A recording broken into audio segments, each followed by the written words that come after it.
اور جب تم سفر کرو زمین میں تو کوئی حرج نہیں ہے تم پر کہ کم کر دو نماز میں سے، اگر تمہیں خوف ہو کہ کافر تمہیں تکلیف پہنچائیں گے، بے شک کافر تو تمہارے کھلے دشمن ہیں۔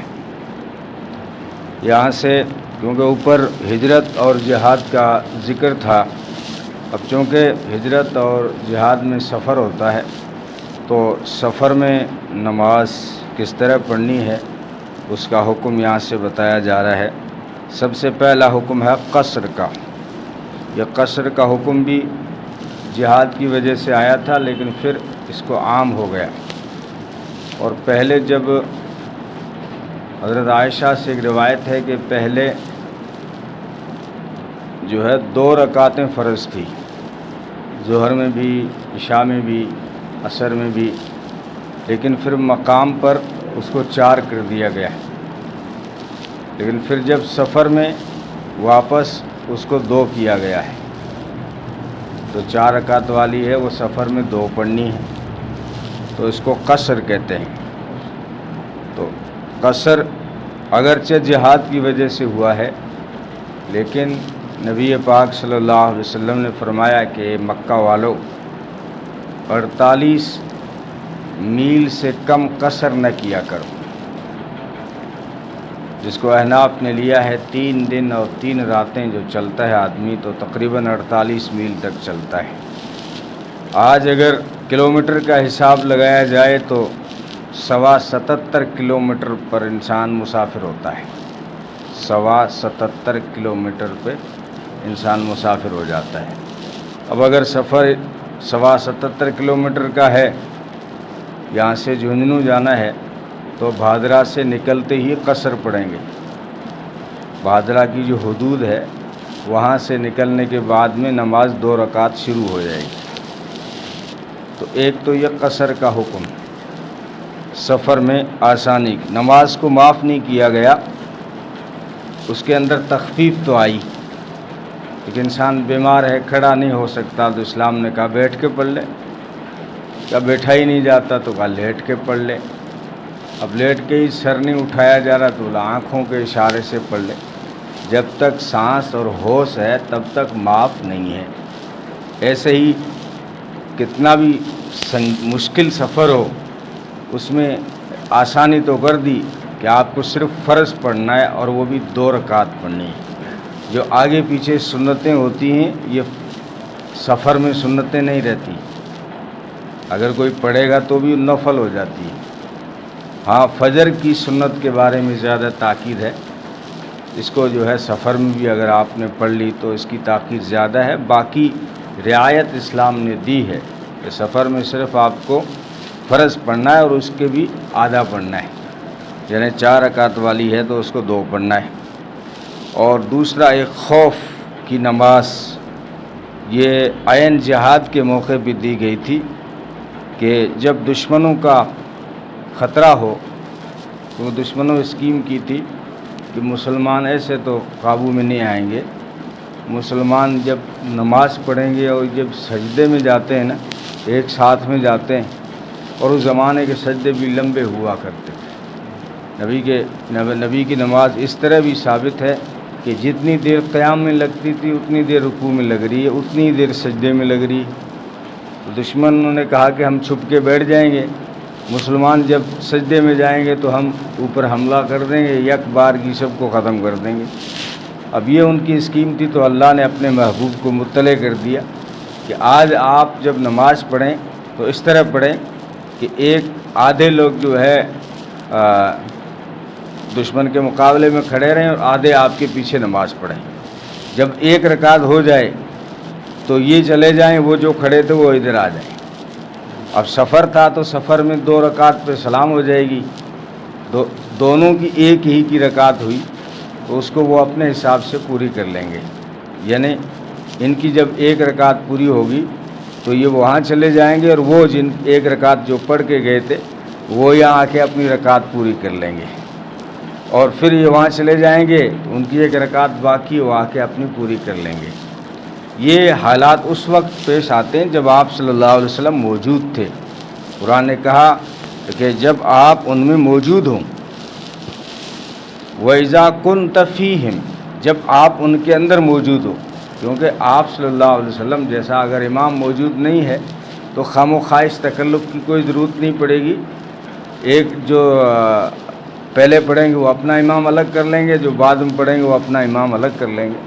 یہ اس وقت معاملہ تھا جب آپ صلی اللہ علیہ وسلم موجود تھے، یا پھر کبھی قیامت سے پہلے حضرت امام مہدی تشریف لائیں گے تو ان کے لشکر میں اگر لوگوں کی خواہش یہی ہو کہ جو ہے ہم ان کے پیچھے ہی نماز پڑھیں گے، اور اس وقت اگر جنگ کی حالت ہو تو پھر وہ اسی طرح پڑھیں گے، اس لیے اس نماز کو، یا پھر کوئی ایسی شخصیت ہو جیسے حرم کا امام ہو اور وہ جنگ میں ہمارے ساتھ ہو، تو ہر آدمی مسلمان چاہے گا کہ میں حرم کے امام کے پیچھے نماز پڑھوں، تو یہ ان حالات میں یہ مسئلہ پیش آتا ہے۔ بہرحال نماز میں تخفیف کر لی، نماز جو کعبے کے سینہ ہٹنے سے ٹوٹ جاتی ہے، نماز جو تھوڑی سی بات کرنے سے ٹوٹ جاتی ہے، لیکن جہاد میں جب نماز کی اتنی تخفیف کر دی کہ آپ جو ہے یہاں پہلی رکعت پڑھ رہے تھے اور پھر جا کے لڑ رہے ہیں، اور لڑ کے پھر آ کے دوسری رکعت پڑھ رہے ہیں، آپ کا سینہ بھی کعبے سے ہٹ گیا، آپ نے دونوں ہاتھوں سے حرکتیں بھی کر لی، آپ چل بھی گئے۔ اگر نماز کی حالت میں دو صفوں سے زیادہ اگر کوئی چلے نا، ہاتھ باندھ کے چلے تب بھی نماز ٹوٹ جاتی ہے۔ دو صفوں سے زیادہ چلے تو ہاتھ بندھے ہوئے چلے تب بھی نماز ٹوٹ جاتی ہے۔ تو یہاں جہاد میں اتنی اجازت دے دی کہ آپ جا کے ان کا دفاع کریں، اگر لڑائی لڑ لیں پھر ان کو بھیج دیں، اتنی تخفیف تو دے دی، لیکن معاف ان حالات میں بھی نہیں کیا۔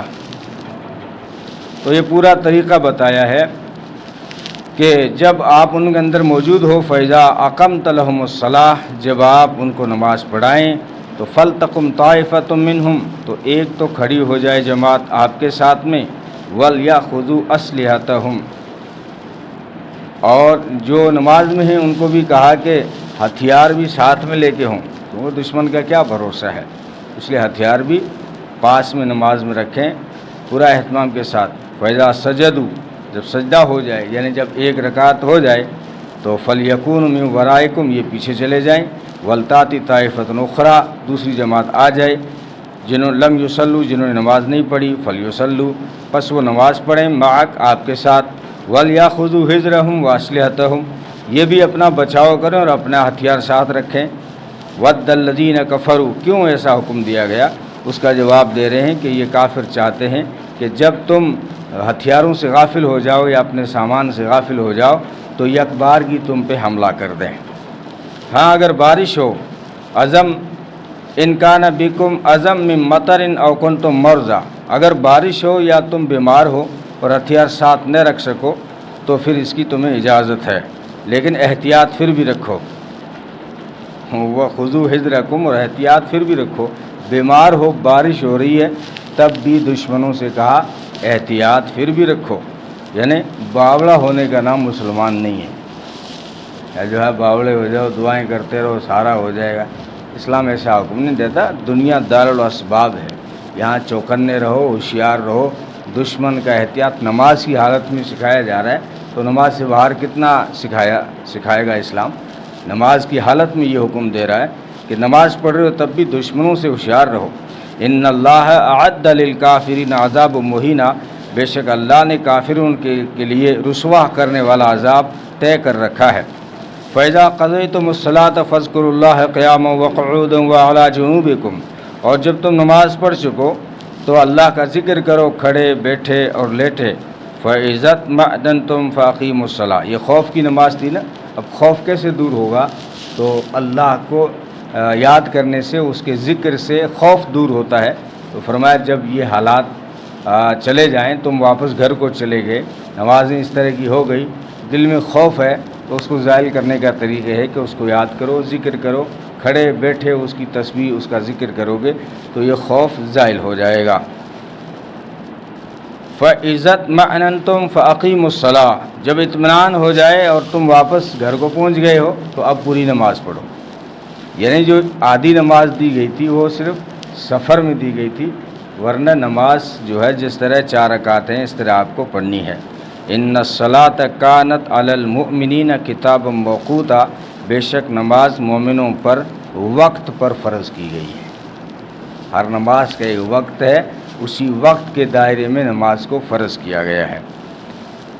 اب ایک مسئلہ اور آتا ہے سفر میں جمع بین الصلاتین کا، جو امت میں اختلاف کا سبب بنا ہوا ہے۔ جمع بین الصلاتین کہتے ہیں آپ سفر میں جا رہے ہیں تو دو نمازیں ساتھ میں پڑھ لی۔ عرب میں آپ نے دیکھا ہوگا جب کوئی سفر پہ نکلتا ہے تو وہ ظہر کے ٹائم اگر نکل رہا ہے تو ظہر اثر پڑھ کے نکل جاتا ہے، بولا سفر میں پڑھی نہیں جاتی، یا اگر وہ مغرب کے ٹائم سفر کر رہا ہے تو عشاء بھی پڑھ لیتا ہے اسی ٹائم میں۔ تو یہاں پہ قرآن نے جو کہا نا فرض ہے، اس کے علاوہ نبی پاک صلی اللہ علیہ وسلم کا عمل سفر میں یہ ملا کہ آپ نے نمازوں کو جمع کیا ہے۔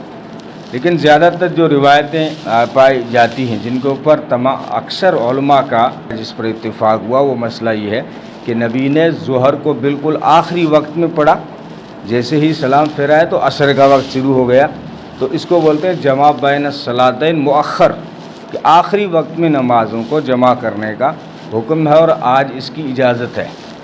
آپ کو بھی اجازت ہے اگر سفر میں جا رہے ہو تو وقت آپ ظہر نہ پڑھیں، کوئی بات نہیں۔ جب ظہر کا آخری وقت آ رہا ہے، 4:50 ہو گئے ہیں، اور اب جو ہے آپ ظہر پڑھ رہے ہیں اور تھوڑی دیر کے بعد میں عصر شروع ہوگا، تو آپ سفر میں ایک ہی وضو سے آرام سے دو نمازیں پڑھ سکتے ہیں، اس طرح نبی نے پڑھی ہیں۔ لیکن اہل حدیث اور عرب کے یہاں بعض علماء جو ہے وہ مقدم کو بھی مانتے ہیں، یعنی پہلے ظہر کے ٹائم ہی عصر پڑھ لیتے ہیں۔ وہ ہمارے یہاں نہیں ہوتی یہ بات، آپ یاد رکھ، اگر آپ نے ظہر کے ٹائم عصر پڑھ لی تو ہمارے یہاں تو مسئلہ یہ ہے کہ وہ نماز نہیں ہوگی۔ عرب کے کچھ علماء اس کو مانتے ہیں، اور زیادہ تر اہل حدیثوں میں یہ بات مشہور ہو گئی ہے۔ جو زیادہ تر حدیثیں ہیں وہ اس طرف بتاتی ہیں کہ نبی نے جو دو نمازیں جمع کی ہیں، یا تو عرفات میں جمع کی ہیں، یا مزدلفہ میں جمع کی ہیں، یا پھر اگر سفر میں جمع کی ہیں تو آخری وقت ظہر پڑھا ہے، اور اس کے بعد عصر شروع ہو رہی تھی تو عصر کو بھی پڑھ لیا۔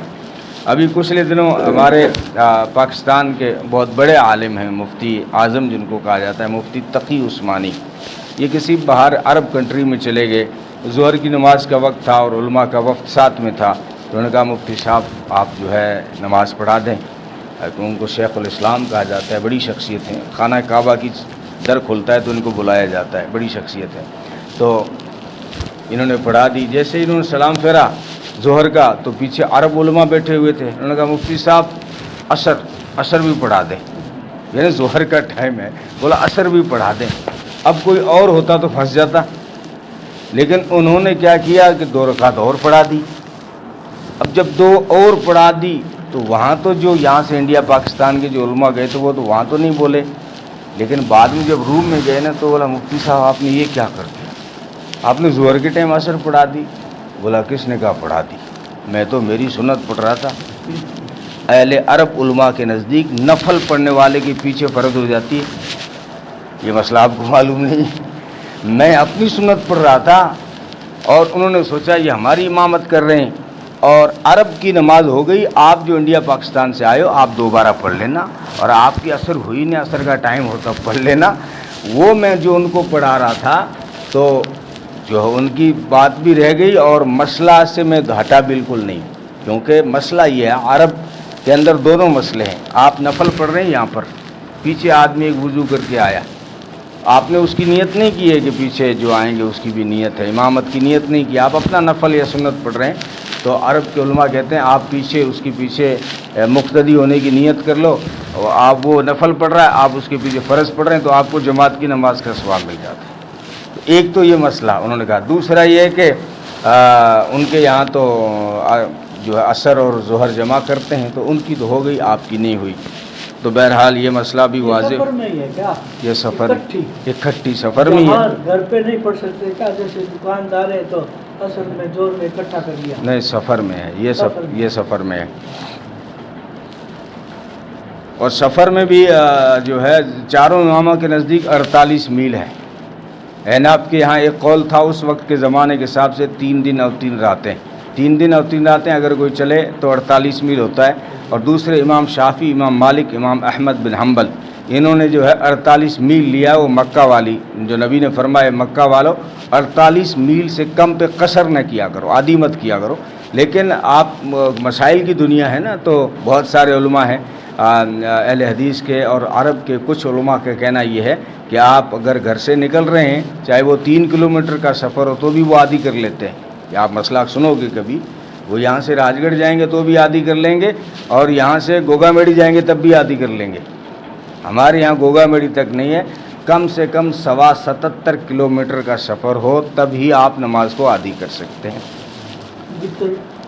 وطر تو ہوگی نہیں آدھی، مغرب ہوگی نہیں، کیونکہ وہ 3 ہے نا، اس 3 کی آدھی نہیں ہوتی. عشاء میں ہاں عشاء میں 4 ہے تو 2 ہو جائے گی.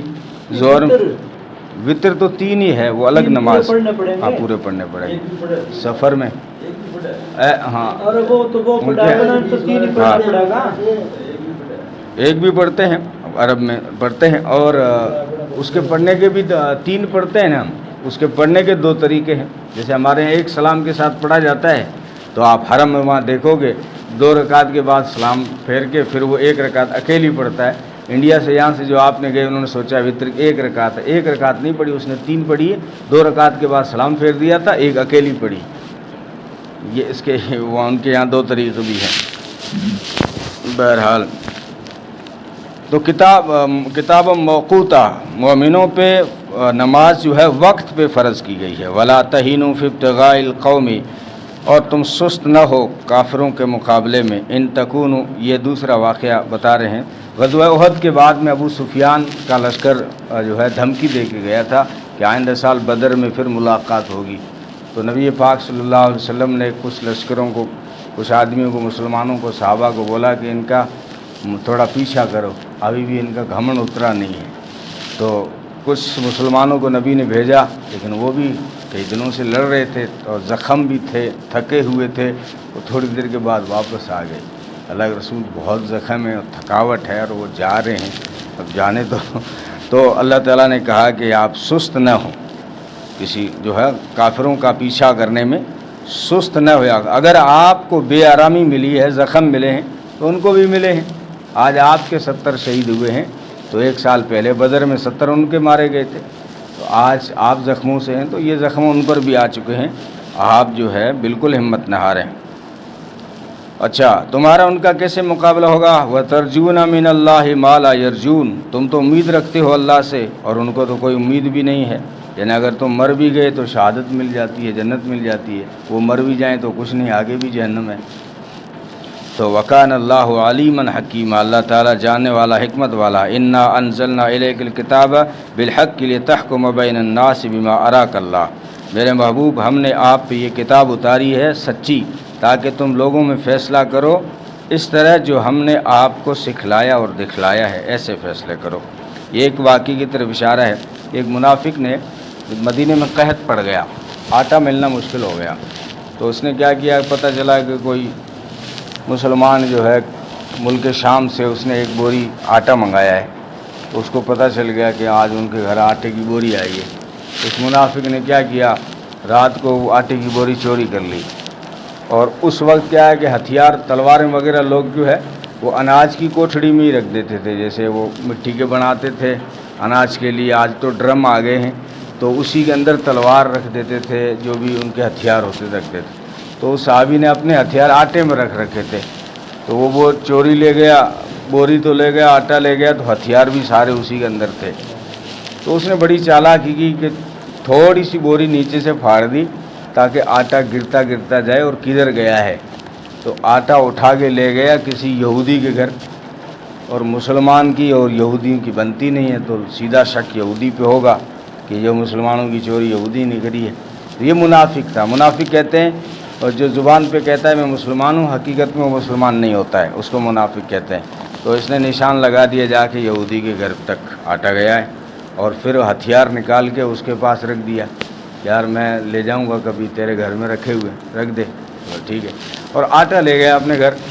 اب قحط تھی، بھوک تھی، کئی لوگ راتوں کو، سردی کا موسم تھا، آٹا بنا کے کھا گیا اور لوگوں کو کھلایا، اپنے قبیلے کو کھلایا. اور رات کو آگ سلگ رہی ہے اور گپیں لگا رہے ہیں اور پھر اسکیمیں بنا رہے ہیں کہ صبح ایسے کریں گے، نبی کے پاس جائیں گے، بولیں گے یار یہودی نے چوری کر لی، کیونکہ نشان لوگ ڈھونڈیں گے تو ان کے ہی گھر جائے گا. تو یہودی نے چوری کر لی، ایسے جھگڑا کرا لیں گے مسلمانوں میں، یہودیوں میں. آج آٹا بھی کھا لیا. تو یہ ساری اسکیمیں بنا رہے ہیں. اور صبح واقعتاً ایسا ہوا کہ مسلمانوں نے جب تلاشی کی قدم تو سیدھے اس یہودی کے گھر ہی جا رہے ہیں، تو سبھی نے اس کو چور کہا، تو بہت قریب تھا کہ اس کو سزا دلا دیتے نبی کے ہاتھوں سے۔ اللہ تعالیٰ نے وہی اتاری کہ میرے محبوب ہم نے یہ جو کتاب اتاری ہے سچی ہے، یہ اس لیے اتاری ہے کہ تاکہ آپ لوگوں کے بیچ میں فیصلہ کریں اس طرح جس طرح ہم نے آپ کو سکھائے، یعنی انصاف کے ساتھ فیصلہ کریں۔ ولا تکل للخائنین خصیما، آپ جو ہے جو خائن ہیں، خیانت کرنے والے دھوکے باز ہیں، ان کی طرف سے بحث نہ کریں، کیونکہ مسلمانوں نے جب کہا نا کہ یہ یہودی جو ہے چور ہے، تو کچھ لوگوں نے کہا یار یہ چور نہیں لگتا، ہمیں تو چور وہ لگتے ہیں، ان کے گھر رات کو آگ بھی سلگ رہی تھی۔ تو نبی نے فرما دیا نہیں، تم کسی پہ بہتان مت لگاؤ، مبہم بات تھی، کسی پہ آپ بہتان مت لگاؤ جب تک پختہ ثبوت نہ مل جائیں۔ تو اللہ نے اپنے محبوب کو کہا کہ آپ بحث نہ کریں، واقعتاً وہی خائن ہیں جن کی طرف ان کا شک ہو رہا تھا، جہاں آگ سلگ رہی تھی وہی آٹے کے چور ہیں، وہی کھانے والے ہیں۔ واستغفر اللہ، استغفار کریں اللہ سے، ان اللہ کان غفور الرحیمہ، بے شک اللہ تعالیٰ بہت بخشنے والا رحم کرنے والا ہے۔ ولا تجادل عن الذین یختانون انفسهم ان اللہ لا يحب من کان خوانا نسیما، اور ان کی طرف سے بھی بحث نہ کریں جو خیانت کرتے ہیں اپنے نفس میں، اللہ تعالیٰ پسند نہیں کرتا خیانت کرنے والے کو اور گنہگار کو۔ یستخفون من الناس ولا یستخفون من اللہ، یہ لوگوں سے تو چھپا دیتے ہیں لیکن اللہ سے نہیں چھپا سکتے۔ چوری کرنے والے نے بڑی چالاکی کی کہ لوگوں سے تو اپنے آپ کو چھپا لیا، لیکن اللہ کہہ رہے ہیں وہ مجھ سے اپنے آپ کو نہیں چھپایا۔ میرے محبوب میں آپ کو بتاتا ہوں وہ کون تھا اور کون چور ہے، آٹا کس نے کھایا ہے۔ ہاں وَهُوَ مَعَهُمْ، تم کہیں بھی ہو اللہ تمہارے ساتھ ہے۔ اِذْ يُبَيِّتُونَ مَا لَا يَرْضَى مِنَ الْقَوْلِ، جب رات کو مشورے کر رہے تھے جس کو وہ پسند نہیں کرتے۔ یعنی اگر چور پکڑے جائیں یا لوگ چور کہیں، اس کو تو کوئی پسند نہیں کرتا، لیکن چور بھی کر رہے ہیں، چوری بھی کر رہے ہیں اور رات کو مشورے بھی کر رہے ہیں کہ صبح جا کے نبی کو یہ بات لگانی ہے اور مسلمانوں کو یہودیوں کو لڑانا ہے، یہ ساری باتیں کر رہے ہیں۔ تو اللہ تعالیٰ نے ساری کہانی ان کی کھول دی۔ وَكَانَ اللَّهُ بِمَا يَعْمَلُونَ مُحِيطًا، جو کچھ تم کرتے ہو اللہ تعالیٰ اس کو گھیرے میں لیے ہوئے ہے۔ ہاں انتم ہؤلاء جادلتم عنہم فی الحیاۃ الدنیا، کچھ مسلمانوں نے ان کی پکش لی تھی، ان کو بھی اللہ نے کہہ دیا کہ تم دنیا میں تو ان کا جو ہے پکش کر لیتے ہو، ان کے بارے میں بحث کر لیتے ہو اور جو ان کی طرف سے لڑ لیتے ہو، لیکن کیا قیامت کے دن بھی لڑ لو گے؟ قیامت کے دن بھی ان کی پکش کر لو گے تم؟ کیا تم ان کے وکیل ہو جاؤ گے؟ من یکون علیہم وکیلا، کیا تم اس دن ان پہ وکیل بن جاؤ گے؟ ومن یعمل سوءا، اب قیامت میں کیا ہوگا؟ ومن یعمل سوءا او یظلم نفسا ثم یستغفر اللہ یجد اللہ غفور الرحیما، قیامت سے پہلے اللہ نے موقع دیا ہے، کتنا بھی بڑا کوئی گنہگار ہو، چوری ہو، ڈکیتی ہو، زنا ہو، جس نے بھی کوئی برا کام کیا یا اپنی جان پہ ظلم کیا اور پھر دنیا میں استغفار کیا، اللہ سے توبہ کی، تو اللہ تعالیٰ کو غفور الرحیم پائے گا۔ یہ خانہ کعبہ کا جو کالا غلاف ہوتا ہے اس پہ یہی آیت لکھی ہوتی ہے، من یعمل سوءا او یظلم نفسا ثم یستغفر اللہ یجد اللہ غفور الرحیما، کہ جس کسی نے برائی کی، اپنی جان پہ ظلم کر بیٹھا، پھر جب توبہ کرنے آئے گا تو اپنے رب کو غضبناک نہیں پائے گا بلکہ مہربان پائے گا۔ یہ خانہ کعبہ پہ اس لیے لکھی گئی ہے تاکہ آنے والوں کو پتہ چلے کہ تم جس کے در پہ آئے ہو وہ غضبناک نہیں، وہ بڑا مہربان ہے، تم توبہ کرو وہ معاف کر لے گا۔